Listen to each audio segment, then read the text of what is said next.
हाय club members, welcome और welcome back to the club.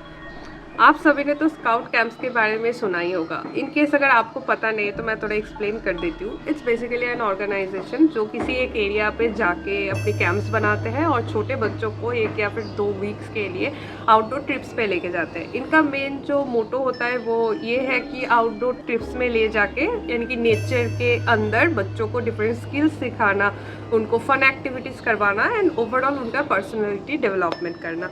हमारे India में भी ऐसे बहुत सारे स्काउट कैंप्स है, कोलकाता में है, उत्तराखंड में है, बहुत सारी जगह है। वैसे ही एक स्काउट कैंप का नाम था कैंप स्कॉट, जो ओक्लाहोमा का एक छोटी सी शहर लोकस्ट ग्रूव में एक 410 एकड़ का लैंड के ऊपर बना हुआ था। एंड ये कैंप ऑलरेडी पिछले 50 साल से गर्ल स्कॉट्स को ट्रिप्स पे लेके जा रहा था। And it was a kind of tradition for the girls to spend 2 weeks each year there.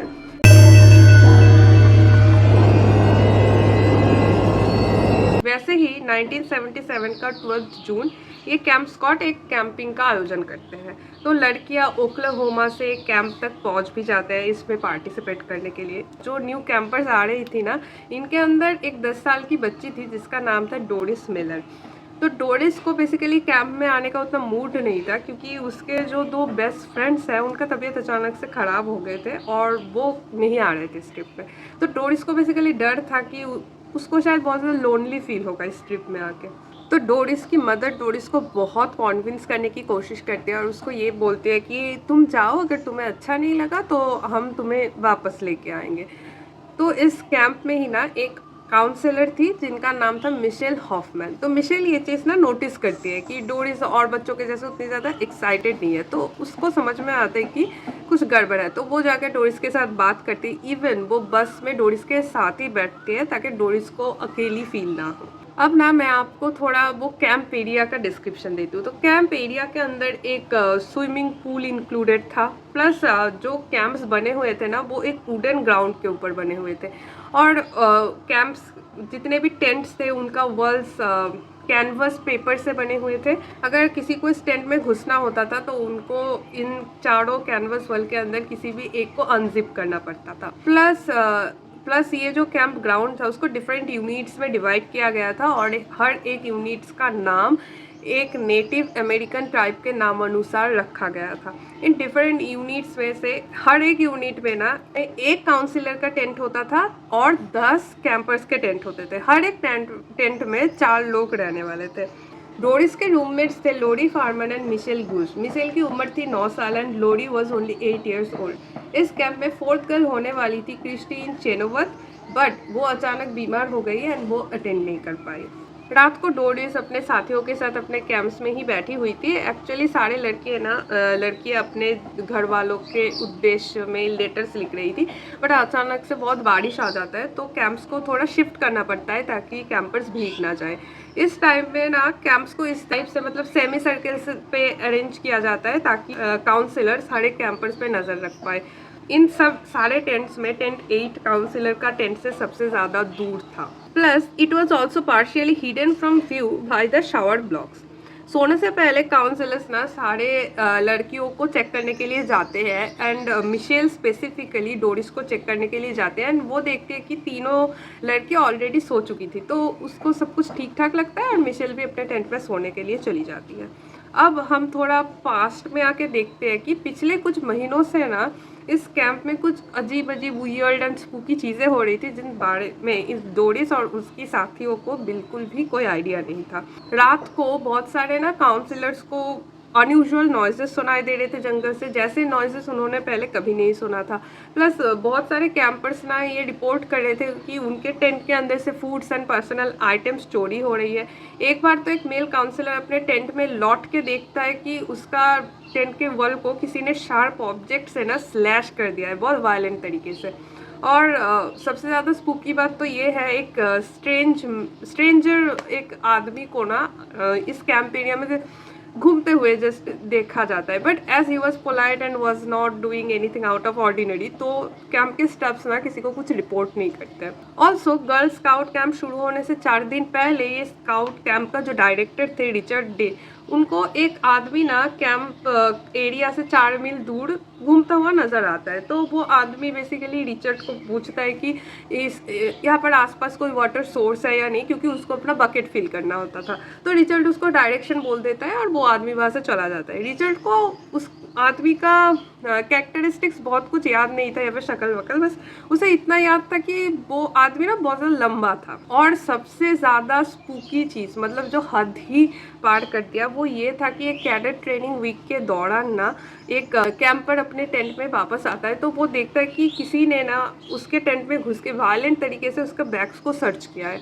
Food items missing है, प्लस खाली डोनट बॉक्स के अंदर उसे नोट्स मिलते हैं। उन नोट्स में ना फर्स्ट 3 पेजेस में रिपीटेडली एक वर्ड को लिखा गया था, which was kill. And note का फाइनल पेज में एक मैसेज लिखा हुआ था, which was we are on a mission to kill 3 girls in 1 tent. ये सब जब हो रहा था तब मिशेल भी उस टेंट में प्रेजेंट थी। तो मिशेल डर के ये नोट्स लेके कैंप डायरेक्टर्स के पास भाग के जाता है और फिर कैंप डायरेक्टर्स सबसे पूछताछ करना स्टार्ट कर देते हैं। तो सारे कैंपर्स, मतलब बहुत अजीब चीज़ है, बट बहुत सारे कैंपर्स बोलने लगते हैं कि हमने लिखा है, हमने लिखा है। तो जो डायरेक्टर थे वो सोचते हैं कि शायद किसी ने कुछ प्रैंक वैंक किया होगा, तो वो इस चीज़ को उड़ा देते हैं। बट काश वो इस चीज़ को इतना हंसी मजाक में नहीं लिया होता। 1977 की 12 जून की उस रात ना पूरी रात कैंपर्स को जंगल से अजीब अजीब आवाज़ें सुनाई दे रही थी, जिस वजह से कोई ठीक से सो नहीं पाया। रात के 1:30 बजे कार्ला वाइट नाम की एक काउंसिलर को अचानक से एक ग्रोनिंग नॉइज सुनाई देती है, जिस वजह से उनकी नींद खुल जाती है।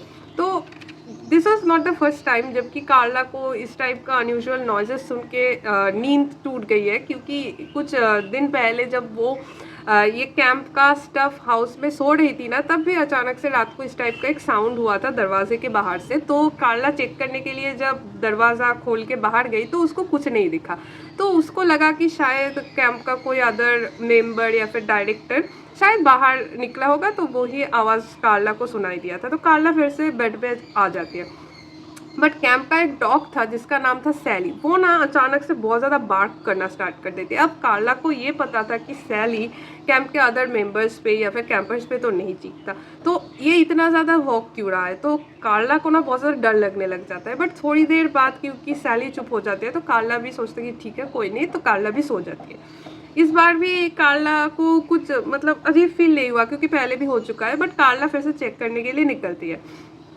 कार्ला अपने टेंट से निकल के आसपास अच्छे तरीके से चेक करता है, तो उसको ना अनयूजुअल कुछ नहीं दिखता, इसलिए वो वापस जाके अपने टेंट में सो जाती है। 30 मिनट्स बाद एक और कैंपर को एक जिपर ओपन करने का साउंड आता है। तो वो ना बाहर चेक करती है, मतलब थोड़ा झाँक के कि हो क्या रहा है। तो उनको एक आदमी दिखता है जो एक कैंप को अनजिप कर रहा था।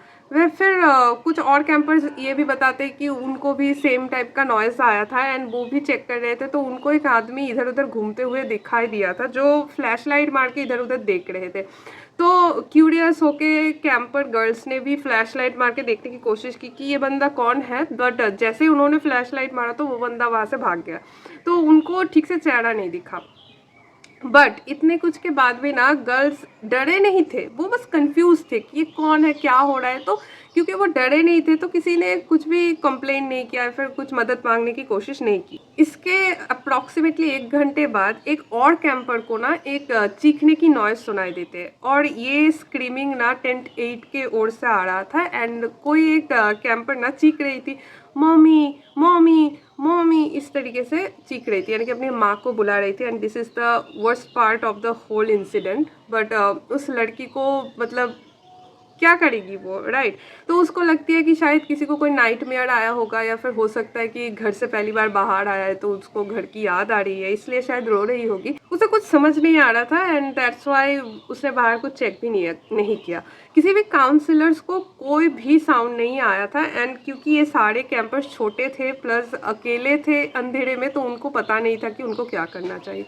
एंड थोड़ी देर बाद ये स्क्रीमिंग स्टॉप हो जाती है, तो लड़कियां अपने अपने जैसे सब सोने के लिए चले जाते हैं। नेक्स्ट मॉर्निंग सुबह 6 बजे उठ के कार्ला जब शावर ब्लॉक की तरफ जा रही थी तब उसको ना दूर से एक स्लीपिंग बैग नज़र आता है, और वो थोड़ा गौर करके देखते कि उस स्लीपिंग बैग के ऊपर कोई एक इंसान भी गिरा हुआ है। और उसको समझ में आ जाता है कि जो कोई भी हो, शी इज़ नो मोर, ठीक है, तो दौड़ के कार्ला उस स्लीपिंग बैग के पास जाती है और वो देखती है कि जो भी लड़की उस बैग के ऊपर है वो तो और ज़िंदा है ही नहीं, प्लस उसको इतना ब्रूटली, इतना सिवियरली पीटा गया है, मारा गया है कि पहचान में भी नहीं आ रहा कि वो कौन है। She is just unrecognisable. डर के कार्ला स्टाफ नर्स के पास जाते हैं और वहाँ पर उसको डायरेक्टर्स भी मिलते हैं, तो वो सबको लेके इस जगह पर भाग के आते हैं और अदर काउंसिलर्स के साथ कार्ला बाकी टेंट्स को सर्च करना स्टार्ट कर देती है। बट टेंट के अंदर ना बिल्कुल खाली था, बाकी जो 2 लड़की सोई हुई थी वो नहीं मिल रहे थे, प्लस टेंट के अंदर बिल्कुल खून से भीगा हुआ था, मतलब बहुत खून था चारों ओर। तो डर के सब लोग ना आसपास सर्च करना स्टार्ट कर दिया और कुछ ही मिनट के अंदर टेंट 8 और उसके पास में जो झाड़ी था उसके बीच में उन लोगों को बाकी 2 बॉडीज मिलते हैं। सब लोग डर जाते हैं, इतना डर फैल चुका होगा, तो काउंसिलर्स बहुत ज़्यादा डर जाते हैं। वो जल्दी जल्दी सारे टेंट्स खाली करना स्टार्ट कर देते हैं, लड़कियों को वापस में बस में बिठा के वो उनको घर भेजने का प्रिपरेशन स्टार्ट कर देते हैं। पुलिस को कॉल किया जाता है एंड पुलिस क्राइम सीन में आके पहुंचता है। ऑटोप्सी करने के बाद पता चलता है कि तीनों विक्टिम्स को ही वर्ली असॉल्ट किया गया था एंड ऑल्सो उनको असॉल्ट करने की दौरान ब्रूटली मारा गया था। बट उन सब की डेथ का रीज़न ना डिफरेंट था।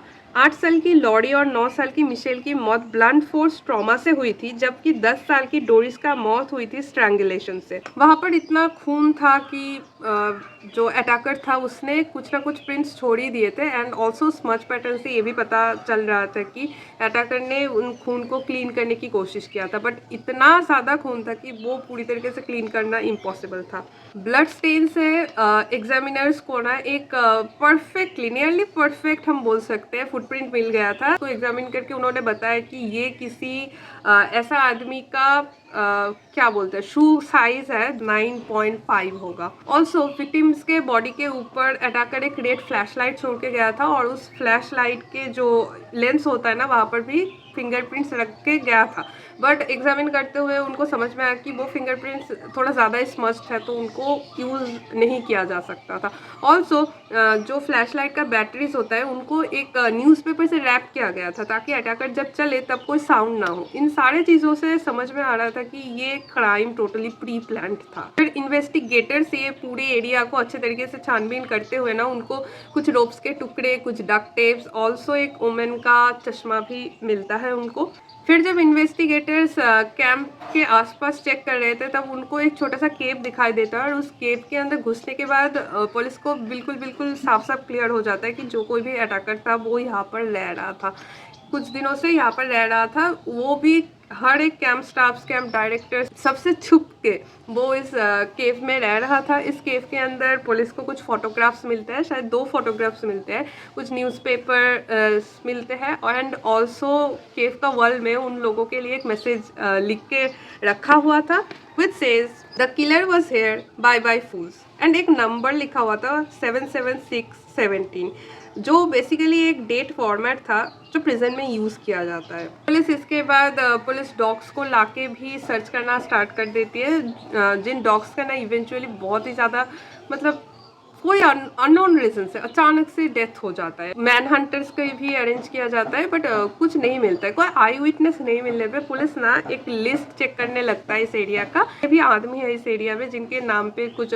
वायलेंट सेक्सुअल क्राइम का चार्जेस है, उनका एक लिस्ट चेक करना स्टार्ट कर देते हैं। तो पुलिस को ना एक नाम मिलता है which was Gene Larry Holt. He was basically 33-year-old prison escapee जिसके ऊपर किडनैपिंग एंड 2 प्रेग्नेंट वुमेन को रेपिंग का चार्ज था।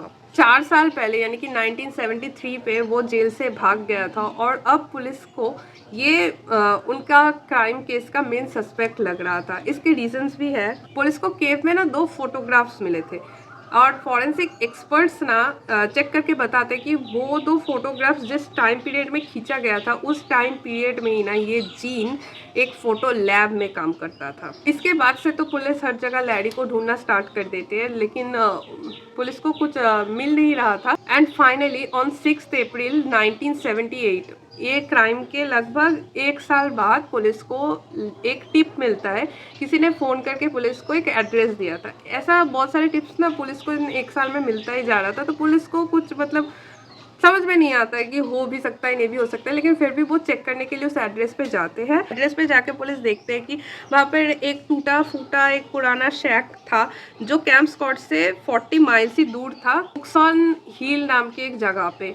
पुलिस को ये पता चलता है कि ये कुछ पुराना कुछ मेडिकल मैन का घर था या फिर स्टफ लाइक दैट, बट वहाँ पर उनको थोड़ा सर्च करने पे ही जीन मिल जाता है। बहुत वियर्ड चीज़ है कि जब उनको जीन मिलता है ना, जीन एक वुमेन्स ग्लासेस पहना हुआ था जो कि जीन का था ही नहीं, तो ये उसे कहाँ से मिला ये थोड़ा डाउटफुल था। एंड अब जब पुलिस जीन को पकड़ लेती है, अब जनता पीपल दो ग्रुप्स में डिवाइड हो जाते हैं। जीन बेसिकली एक अमेरिकन नेटिव ट्राइब से बिलोंग करता था, तो एक ग्रुप ऑफ पीपल ये थे जो जीन को सपोर्ट करते थे। उनको लगता था कि जीन इनोसेंट है, बस पुलिस अपने रेसिज्म के चलते जीन को फंसा रहा है। और there was another group of people जो बिल्कुल बिलीव करते थे कि जीन ही गिल्टी है और जीन वो सजा मिलना चाहिए जो जीन डिजर्व करती है। इन 1979 लगभग 21 मंथ्स बाद इस क्राइम के जीन का ट्रायल स्टार्ट होता है। अब जीन के जो सपोर्टर्स थे ना, वो अब क्या बोलते हैं उसको मनी रेस करके उसके लिए एक अटॉर्नी फिट करते हैं, एक लॉयर रख देते हैं। एंड फिर कोर्ट में जब केस उठता है, पुलिस के पास ना हेयर सैंपल फिर सीमेंट सैंपल सब कुछ था। बट आप सोचो आज से लगभग 45 ईयर्स पहले का इंसिडेंट है, तो उन दिनों में तो डीएनए टेक्नोलॉजी नहीं हुआ करता था, और अगर होता भी था तो इतना मॉडर्न नहीं था। तो आज का ज़माना होता तो 1 सेकेंड में बोल दिया जाता कि ये बंदा क्रिमिनल है या नहीं, बट उन दिनों में बोलना थोड़ा मुश्किल था। तो पुलिस को आई विटनेस चाहिए था या फिर एक प्रॉपर फिंगरप्रिंट चाहिए था। ट्रायल के दौरान एक और सस्पेक्ट का नाम भी उठ के आता है जिसका नाम विलियम स्टीफेंस है। बट मैं ना इंटरनेट में जब रिसर्च कर रही थी कुछ जगह मैंने इस नाम को बिल स्टीफेंस भी देखा है, आई डोंट नो क्यों। बट ये जो पिक्चर आप लोगों को मैं अभी दिखा रही हूँ, बंदा यही है, नाम चाहे कुछ भी हो। तो इसका ही एक फ्रेंड जॉयस पेन को बुलाया जाता है कोर्ट में और उससे पूछताछ किया जाता है। तो वो बोलता है कि हाँ, मर्डर का कुछ दिन पहले ही, क्या नाम था बंदे का, विलियम मेरे से एक रेड कलर का फ्लैश लाइट मांग के ले गया था, कुछ फिशमैन ट्रिप में जाएगा या फिर समथिंग लाइक दैट था। तो और वो वाला फ्लैश लाइट मुझे मेरे बेटे ने दिया था। तो जब कोर्ट में जो लॉयर थे वो उनको पिक्चर दिखाते हैं कि देखो ये क्या आपका फ्लैश लाइट है, तो वो बोलते हैं हाँ यही मेरा फ्लैश लाइट है। प्लस जॉयस का बेटे को भी कोर्ट में बुलाया जाता है और वो बोलता है कि उस रात, मतलब मर्डर जिस रात हुआ था उस रात मैंने विलियम को देखा था, वो मेरे घर आया था। उसके फोर आर्म्स पे, नेक्स पे बहुत सारे क्लॉ मार्क्स थे, प्लस उसके जूते पे कुछ लगे हुए थे जो मे बी ब्लड था। और वो मुझे बहुत ज़्यादा रिक्वेस्ट कर रहा था कि मैं उसको मेरा बाथरूम यूज़ करने के लिए दूँ। तो इस पॉइंट में ना प्रोसिक्यूशन क्वेश्चन करने लगती है कि देखो तो और भी तो सस्पेक्ट है, मतलब बहुत सारे लोग हैं जो ये क्राइम को कर सकते हैं, मतलब विलियम भी तो कर सकता है, तो जीन को ही क्यों फंसा रहे हो। इस टाइप का क्वेश्चनिंग स्टार्ट होता है। क्योंकि कोई ठोस एविडेंस नहीं था, इसलिए finally on 20 March 1979 court gene को इनोसेंट डिक्लेयर कर देते हैं। इस चीज़ से ना पूरे, मतलब जो जीन के सपोर्टर्स थे वो तो बहुत खुश हो जाते हैं, बट जो विक्टिम्स के फैमिली मेम्बर्स थे उनको बहुत ज़्यादा मतलब बुरा लग जाता है कि ये कैसे हो सकता है। तो कोर्ट उसको बोलते ठीक है, आप लोग ज़्यादा टेंशन मत करो, क्योंकि जीन ऐसे तो खुले में घूमने वाला नहीं है, उसको वैसे भी जेल जाना ही पड़ेगा, क्योंकि उसके ऊपर 4 बर्गलरी चार्जेस थे, एक किडनैप और रेप चार्जेस भी तो थे पहले, जिस वजह से वो जेल गया था। प्लस क्योंकि वो प्रिजन से भाग गया था तो इस वजह से उसके ऊपर एडिशनल चार्जेस भी लग गए हैं। बट ये जीन बंदा ना ज़्यादा दिन जेल काट नहीं पाया, क्योंकि बस उसका जब 35 ईयर हुआ था उस टाइम वो अचानक एक दिन से हार्ट अटैक हो जाता है उसको, और उसको पुलिस हॉस्पिटल में ले जाते जाते उस on his way to the hospital वो अपना मर जाता है बंदा। अब मेरा क्वेश्चन एक ये है कि ये जो विलियम जब सस्पेक्ट था तो उसको क्यों कोर्ट में नहीं बुलाया गया, उसका जो जूता था उसको क्यों चेक नहीं किया गया, या फिर उसका फिंगरप्रिंट, उसका सीमेंट क्यों चेक नहीं किया गया। ऐसा बहुत सारे क्वेश्चंस मेरे मन में है जिसका जवाब मुझे इंटरनेट में नहीं मिले। मुझे इस बिल स्टीफन या फिर विलियम स्टीफन वटेवर उनके बारे में ज़्यादा कुछ डिटेल्स भी नहीं मिला। बस इतना मुझे पता चला कि वो 1984 में मर चुके हैं। अब जब जीन भी मर चुका है उसके बाद ये इंसिडेंट भी बहुत ज़्यादा शांत होना स्टार्ट हो जाता है। But in 1989 modern technologies use करके और एक बार डीएनए टेस्ट करने की कोशिश किया जाता है, but it was a failure obviously. उस टाइम तो बस न्यू ही आ रहा था डीएनए टेक्नोलॉजी, क्योंकि 5 सैंपल में से 3 सैंपल जीन के सैंपल से मिल रहा था। एंड एक्सपर्ट्स ये बोल रहे थे कि उनका जो मानना था कि अगर आप नेटिव अमेरिकन्स का 7,700 सैंपल्स इकट्ठा करोगे तो उनमें से एक सैंपल जीन का सैंपल से वैसे भी मैच होगा। ये साइंस में है कि हर एक बंदे का डीएनए में कुछ ना कुछ सिमिलरिटीज तो रहती ही है, बट आप एक चीज़ देखो, 7,700 सैंपल में से एक सैंपल का मैच करना और 5 सैंपल में से 3 सैंपल का मैच करना, आप एक बार कंपैरिजन करके देखो। मतलब थोड़ा सा दिमाग भी अगर आप लगाओगे ना तो आपको तो समझ में ही आ जाना चाहिए कि most probably gene was the killer, या फिर at least gene was involve in the crime. But उनके पास तो मतलब कुछ एक 100% प्रूफ नहीं था कि हाँ जीन ही है, इसलिए वो again it was a failure, कुछ नहीं बता पाए। फिर अगेन कुछ जगह मुझे मिला 2002 में, कहाँ पर मिला 2008 में, तो थोड़ा कन्फ्यूजन है। बट एक बार फिर से उन्होंने जो क्राइम सीन में जो पिलो केसेस मिले थे वहाँ से जो फिंगरप्रिंट्स कलेक्ट किया गया था उनका डीएनए टेस्ट करने का कोशिश करते हैं, बट क्योंकि बहुत टाइम हो चुका था और जो डीएनए थे वो डिग्रेडेड हो गए थे, ऐसा ही मैंने कुछ पढ़ा था। डीएनए सैंपल उतना ज़्यादा यूजेबल नहीं था उस टाइम, उतना भी मॉडर्न टेक्नोलॉजीज नहीं थे, इसलिए फिर से अगेन एक बार फेल हो गए वो।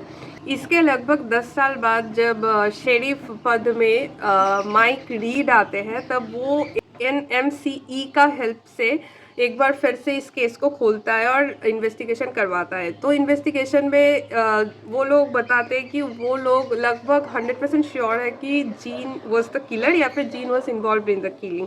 बट वो फिर से डीएनए टेस्ट भी करते हैं लगभग 2017 में, बट वो रिजल्ट वो कभी भी पब्लिक नहीं करते हैं अंटिल 2022 में। विक्टिम्स का परिवार वाले शेरिफ को बहुत ज़्यादा रिक्वेस्ट करते हैं कि आप दुनिया को बताओ, आप सबको बताओ कि क्या हुआ था उस रात।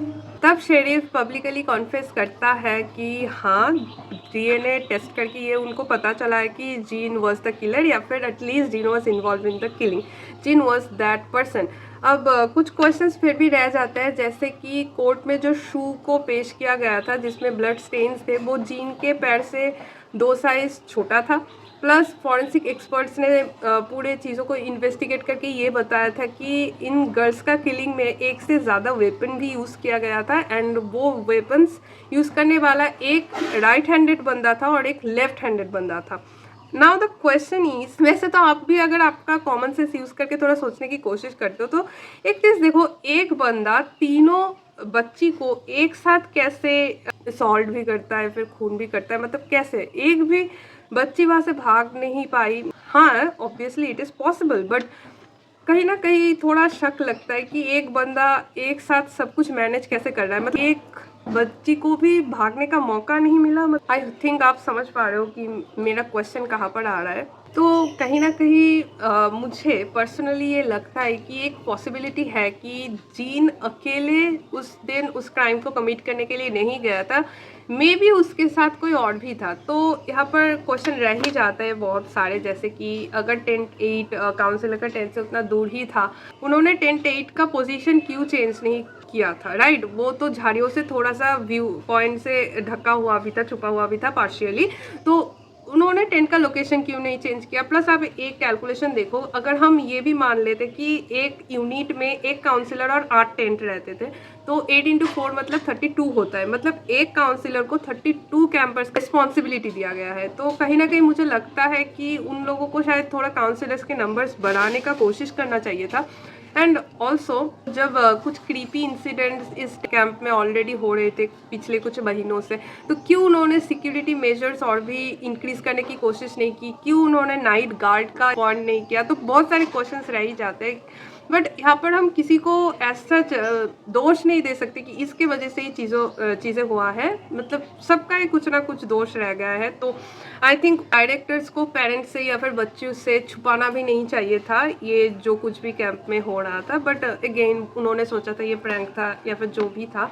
तो बहुत सारे क्वेश्चंस आज भी रह जाते हैं, एंड क्योंकि बहुत साल भी हो चुके हैं एंड कभी प्रॉपर तरीके से इन्वेस्टिगेशन को किया नहीं जा पाया, तो कभी आज भी ये मिस्ट्री अनसॉल्व्ड ही है। कुछ मानते हैं कि हाँ जीन ही है, कुछ मानते हैं कि शायद जीन के साथ कोई और भी था, बट कौन था? क्या पुलिस जीन के ऊपर फोकस डालते हुए ढूंढना ही भूल गया कि सेकंड पर्सन कौन हो सकता है? ये ऐसे बहुत सारे क्वेश्चंस रह जाते हैं। इसलिए आज भी आप अगर सर्च करोगे कि ये क्राइम किसने कमिट किया था, तो आपको दिखा मिलेगा कि जीन लैरी हॉल्ट एक सस्पेक्ट था, मेन सस्पेक्ट था। उनको लगता था कि इसने किया है, कुछ लोग मानते भी कि इसने ही किया है, बट कहीं पर भी ऑफिशियली डिक्लेयर नहीं किया गया कि हाँ इसी ने ही किया है। तो ये केस आज भी एक मिस्ट्री रह गया, एक अनसॉल्व चीज़ रह गया। ऑल्सो एक क्वेश्चन रह जाता है कि काउंसिलर्स को आवाज़ क्यों नहीं सुनाई दिया। एंड जब इस टाइप का क्रीपी चीज़ें हो ही रहे थे तो काउंसिलर्स कैसे इतना शांति से रात को सोने चले गए, मतलब बार बार चेक ना करके।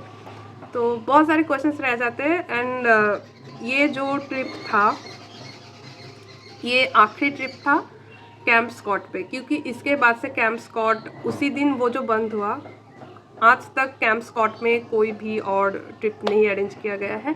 इस दिन के बाद से, इस इंसिडेंट के बाद से कैंप स्कॉट को पूरी तरीके से बंद कर दिया गया है।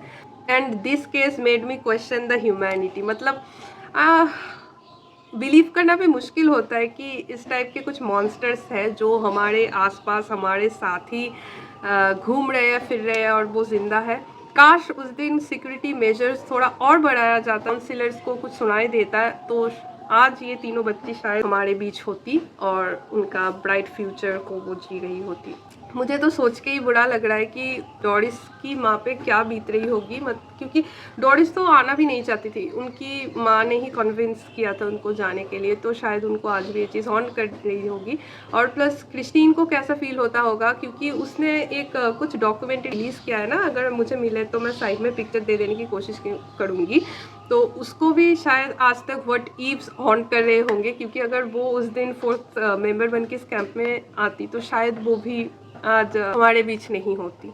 So that's it for today guys. आप लोग कमेंट सेक्शन में ज़रूर बताना आप लोगों को क्या लगता है कि क्या जीन सच में ही मर्डर किया था या फिर विलियम भी उसके साथ था, या फिर आप लोगों का कुछ भी ओपिनियंस है, थियरीज है, आप ज़रूर कमेंट सेक्शन में बताना। एंड ऑल्सो आपको नेक्स्ट कौन सी क्राइम केस के ऊपर वीडियो चाहिए वो भी मेंशन करना मत भूल। मिलते हैं नेक्स्ट सैटरडे एट मिडनाइट ऐसे ही एक ट्रू स्टोरी के साथ।